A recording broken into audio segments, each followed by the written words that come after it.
Land. You cannot just go and say, I like it, it's mine now. It doesn't work that way. Well, that is what they're trying to do. And in this New World Order, yeah, absolutely. When they're looking at Greenland and say, I like it, I want to take it for mine, that is a very colonized. You have said you are true. I have never ever said we're going to go to Greenland and quote colonize it or steal it. You're not a member of government, so you're irrelevant at that point. I'm talking about the president of the United States doing that. You got fired from your job. You can agitate.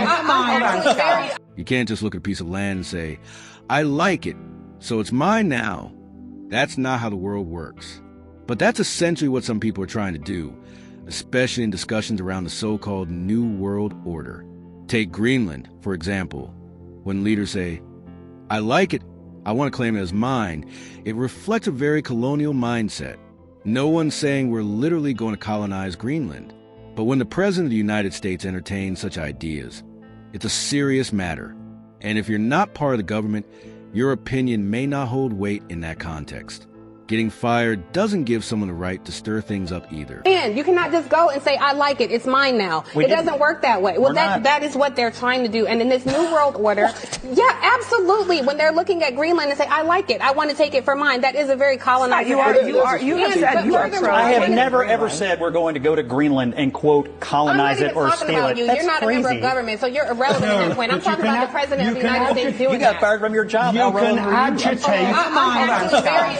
If you want to engage in personal insults, I don't, but you what do. You lack in a legitimate point, you make up for in personal input. I don't. You personal do. insults. The point I am making is in this New World Order, we are looking at countries, whether or not they're an adversary or ally, it is being determined on what kind of deal we can get. And we cannot govern, we cannot legislate that way. We are increasingly isolated on the world stage. No, we're not. So if you want to engage in personal insults, we're not if I were isolated. you, I would reserve that for your party who is increasingly isolated. This our position outside of. Just like that, the woke Democrats revealed their true stance, loud, emotional, and completely off the mark. Meanwhile, Scott Jennings remains with a few consistent voices on CNN who stands his ground. He doesn't hesitate to call things out the moment the discussion goes off track. In the next video, watch as he calmly and confidently dismantles the entire CNN panel.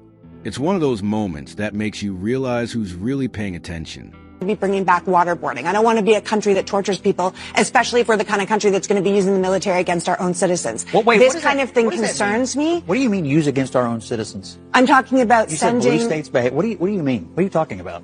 I'm talking about sending the military into blue states to make them behave. Getting Gavin Newsom under control, getting J.P. Pritzker under control. What are you making talking about? What do you mean? Like sitting into the state capitol to commandeer the state government? I mean, I hope not, but he's definitely talked about that. I don't know why you're acting like you've never heard the military to suppress in the Black Lives Matter era those protests in the street. He was there himself. I just make sure I understand your position. That you believe Donald Trump is going to use the military to set up effectively like coups in state capitals of states that he didn't win? I think you're taking it a step or two. No, she said make blue states behave, and she also said round up immigrants. That's not true. It's deport illegal immigrants. Scott, I don't know why you're acting. No. Okay. Well, I'm sorry. Hold on. Honestly, it's hard to understand why anyone still listens to these fake personalities who sit there day after day with one goal: to make Trump look bad. None of them seem genuinely interested in the truth. They just blindly repeat whatever fits their narrative and convince themselves it's reality, even when the facts clearly say otherwise. I mean, look, I think you're right. Let's be precise. Trump has wanted to use the military to do things domestically that actually the military is not allowed to do. I think that's the point that she's making. Like what? Like deport illegal immigrants. That is actually not a function of the military. The military can absolutely be used to work with local officials to provide military resources, but working with other parts of the federal government and local officials. We already send the National Guard to the border. Not against the will of the local officials or the will of the state government. We have a federalist government here. The military is not supposed to take up arms against American citizens. They're not. You keep saying that. This is about illegal immigration. You all keep saying American citizens. Well, it's how about do we illegal know whether the immigration. people are illegal or not? Well, when we know after they're shot. We have 1.6. We know after they die. We have 1.6 million people in this country Scott, who've already you're onto received illegal immigration. deportation That's not orders the from point. courts. They are Hold here on. illegally. No, it's always back to illegal immigration with people who support Donald Trump. It's always back to illegal immigration. People but that's not the only thing that we're talking about here. We're talking about the American people. We're talking about taking up arms against them with a military that's supposed to be protecting them. This is not right. You cannot say Donald Trump is sending the military to round up. That's what he said. That is what he is saying, That's Scott. not what I'm saying. Totally false. He said that. Totally false. That's what he said. Scott, Trump. We're in the fever swamps, Abby. I'm sorry. What is your dispute here? I'm not even really because they're saying that he's sending the military to shoot or round up American citizens. We did not say shoot. I think people, the issue. Scott. The issue. You said take. He just said take up arms. I said Scott, why are you acting like Trump? Let me ask Elliot here. I mean, look, I did say take up arms because when you send the army in, that's. Scott Jennings might just be the most impressive figure in CNN's entire history. The truth is, few dare to challenge him. While Democrats remain laser-focused on criticizing anything they believe Trump is doing wrong, they've largely turned a blind eye to what's been happening with Hunter Biden over the past 4 years. Not one of them has taken a serious look at Joe Biden's actions. It's all selective outrage, and people are finally starting to know. Just don't complain when we do it. Just don't complain.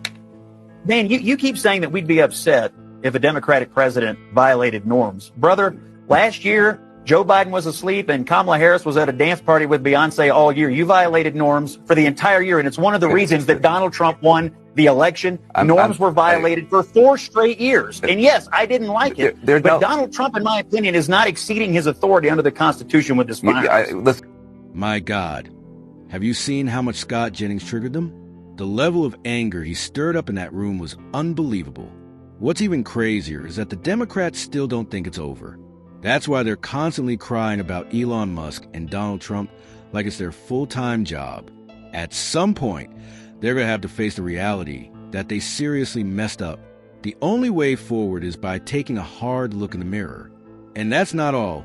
We got more on how Scott Jennings completely dismantled the WNBA narrative, and trust me, you're going to want to see it.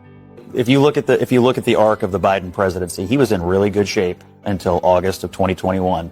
When Afghanistan happened, he went under 40, she went under 40, and they really lived there until the end of the presidency. He's still there. Why? I'll tell you why. Because he ran and told us that the adults were back in charge, and that was the opposite. Yeah, they of were that. because Donald Trump was a child. And you know what else? Yeah. And you know what else? The fact that they wouldn't give these 13 service members' families the time of bullshit, day. Dude. Time of day. I'm sorry, but Donald Trump hates veterans. He called them suckers and losers. He did. He absolutely he has his whole life. He has his entire life. I know you're super emotional. I just. Of course I am. I'm terrified. I'm telling you, the political reality is that when they made that decision. It doesn't matter. But you don't admit that Donald Trump hates veterans. You don't admit it. You deny a man, Chief John Kelly, a Marine. You say he lied. You're still campaigning. You say he lied. It's not over.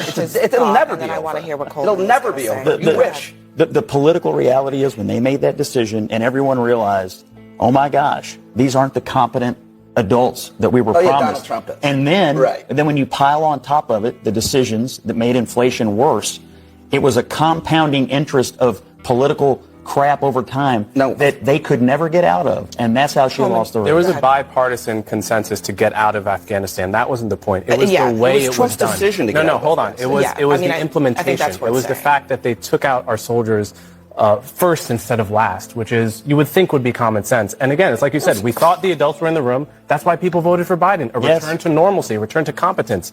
He's a lifelong public servant. We thought we're going to get normal, we're going to get competent. And that's what we did. We did. And the veterans community, Afghanistan doesn't signal that. The wars in Afghanistan, the war in Iraq, the Republican policies that led to those wars, the idea that Joe Biden made the final difficult decision, and his administration and his military leaders. I mean, you guys live on the tippy top of bullshit mountain. If you actually think that so many people think that the pullout of Afghanistan was the pivot point, are you kidding me? I mean, I can read a chart and I can read a poll. soul, I guess you can't. But the reality is when he made that decision... Your petty insults when he made are so weak, dude. You have no idea. Like, I don't even understand if you hear yourself talking.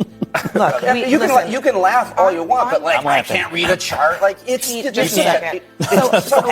so uninteresting. Look, the reason that we brought this up is because why is she being bullied? Why is that wrong? Why is she being bullied for acknowledging something that's smart, truth, and factual? Well, a couple things. Number one, whether you're an athlete or anyone else, if I hear you use the phrase "my truth," I immediately then discount everything else you say because there isn't my truth or your truth. There's just the truth. And when you start using phrases like that, it tells me that not true. Your brain has been captured by something that I don't really respect. That's not true. Number two. That's not true. Number two, the attention the league got this year was amazing, and it was all because of her. She is an amazing player. The arenas were full when she played in them. The TV ratings were up when she was on television. That's undeniable. But the league still lost like $40 million this year. And it's never made money. And to me, when you're talking about having respecting people who built something, what did they build? A league that loses money every year? She has the capacity. What do you mean? To what did they build? What do you mean? What did they build? What kind of a business did they build? The reason why it's still up and still running, whether it's losing money or not, is because of these black women who are in this. Isn't it because of the investors? No, stop it. You stop it now. It's not. I was in Dickie's arena. Who pays for it? I was in Dickie's arena. Let me just tell you.